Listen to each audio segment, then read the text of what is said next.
Here's how I made this animated run in 7 simple steps. Disclaimer: I am rather new to animation, so this is my process on how I created this animated loop, but it might not be the correct or the easiest way. Hopefully you can find something useful from this, and it may help your animation journey. Just take my advice with a pinch of salt. Okay, so step 1. Put down the basic shapes the canine makes when running. There are 2 main keyframes: a compressed doggy with his legs curled inwards, and a stretched one with both front and back legs out. For this step, I mainly use the Animator's Survival Kit book by Richard Williams for reference, but using a YouTube clip of a dog running and slowing it down to see the frame. This is just to get the structure and the proportions right. Don't worry too much about it being perfect, just get the main basic shapes. I'll also slow down my animation now, so you can pause the video and use these frame by frame positions for reference if you want.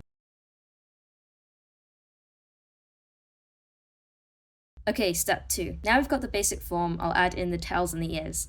The tail moves in a wave-like pattern when he's running, and the ears slightly lag behind the body. This means when the body is going up, the ears are still going down, and vice versa. This gives the ears a floppy effect.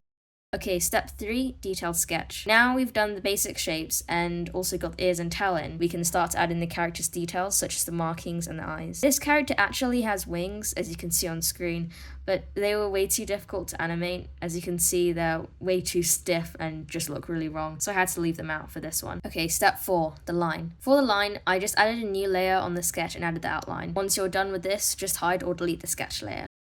Step 5, base color. If you're new to animation, I'd advise using a character with simpler colors. For example, not having any gradients in their design or complicated markings, such as a tortoise shell pelt, as it just becomes too difficult to animate when they're moving. Since I'm using Procreate to animate, I use the reference tool on the layers and color fill, as it just helps speed stuff up.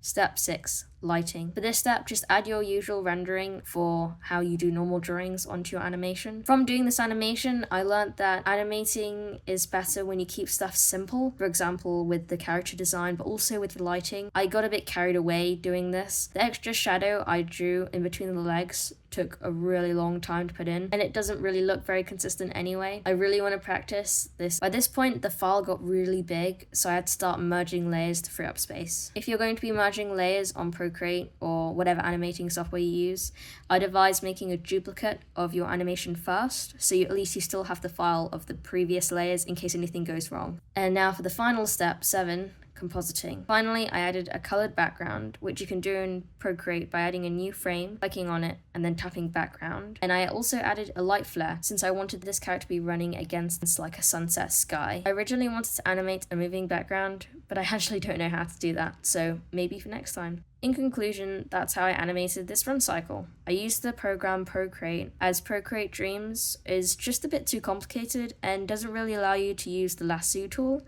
so I'd like to try it again in the future. Anyway, I hope you found this helpful, and I'll see you in the next video. Bye!